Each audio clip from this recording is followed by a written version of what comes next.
Hello everyone, how we're getting on? So we're back again with another video, this time with a match preview for our up and coming game this weekend against Stoke City. Following on from our rough couple of weeks, if you like, where we've had no win in 3 games, we've had back-to-back defeats, and that ended in last week's 2-1 defeat at Coventry with another poor performance. Prior to that, we lost at Rotherham with another terrible performance as well, and then we drew Bristol City with a late kick in the teeth when we conceded the last minute penalty. We know this week's game's doubly important because it's got an added incentive of Alex Neil coming back up. We know what he's going to get. He's going to get a hostile reception from us. He's going to get grief all the game, but it's important that we don't focus too much on him and focus on the pitch. The players will want to get one over on him. They won't have been happy the way he left under the circumstances how it happened, so they'll be determined to put one over on him as well. I think as well as the importance of getting the 3 points just to get back in the playoff race. What you're going to get from Stoke, they're a physical side. They're going to, watching them against Brighton last night, they tried to play a high press. They were playing a top team in Brighton last night. They got beat 1-0. They've got some decent players. I was impressed with that Jacob Brown up front. I thought he had a decent game last night. But they've also got like a Phil Jagielka give it 40-year-old who's playing centre half. So it's a queer sort of game to assess. They've been in a poor run of form all season. We were all surprised when Alex Neil went there.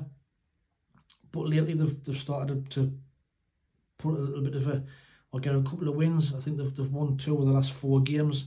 Yes, they got beat against Brighton last night, but they lost at Millwall. They got beat at home off Millwall last weekend.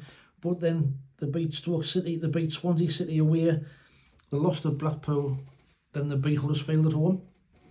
So they've got a couple of wins in the last 4 games, and they're starting to show signs of getting better. They are 9 points behind us, I think, and quite a few places below us, but doesn't say we can take them lightly.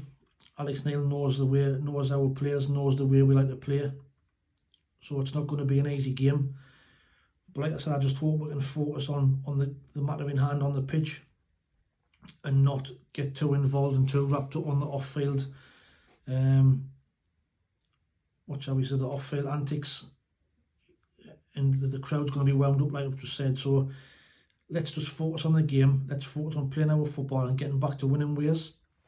Now, team selection wise, it's on the screen now that the team that I think we'll pick.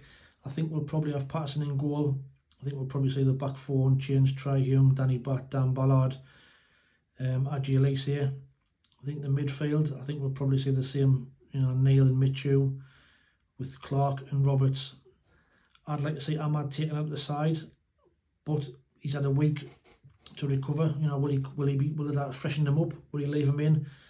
But I'd like to see Ekwa given the game, but I've got a feeling that Ahmad will play along with Joe Geltard. Now, I know Joe Geltard's been getting loads of stick this week, but it's not his fault. The kid's trying his best. He's not played much football in his senior career. He's trying to fit into the way we play. We signed him to play off Ross Stewart. Now all the pressure's on the young kid's shoulders, so let's give him a break. He has got 1 goal. He's trying his hardest, but like I said, he's not a number 9. He's not the player that we need to play that position. So let's hope we just do his best. He's the only option we have, so let's get behind him instead of giving him stick. Score prediction wise, I do think it's going to be a really hard game, and I say with the added incentive of Alex Neil, or add Alex Neil to the mix, should I say it.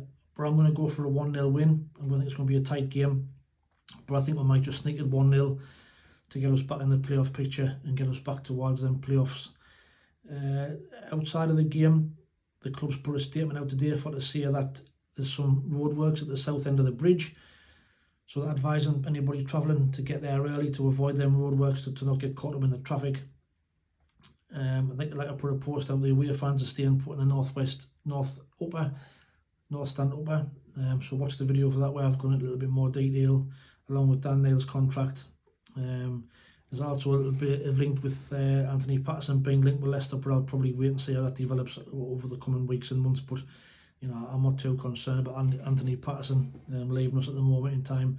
But let us know what your thoughts are in the comments below. You know, do you think it's a good time to play Stoke? How do you think Alex Neil's reception is going to go? And what's your score predictions? But I just want to say as well before we go, the channel's hit 20,000 views this week, which is absolutely fantastic. You know, I couldn't imagine that we'd get that many in a short space of time. So thank you to everybody who's watching the videos and logging in and subscribing to the channel. We're currently at 249. It's an amazing achievement. Let's see if we can get to 500 by the end of the year. But as always, like I always say, thanks for watching. Take it easy, stay safe, and we'll speak soon. Ta-ra.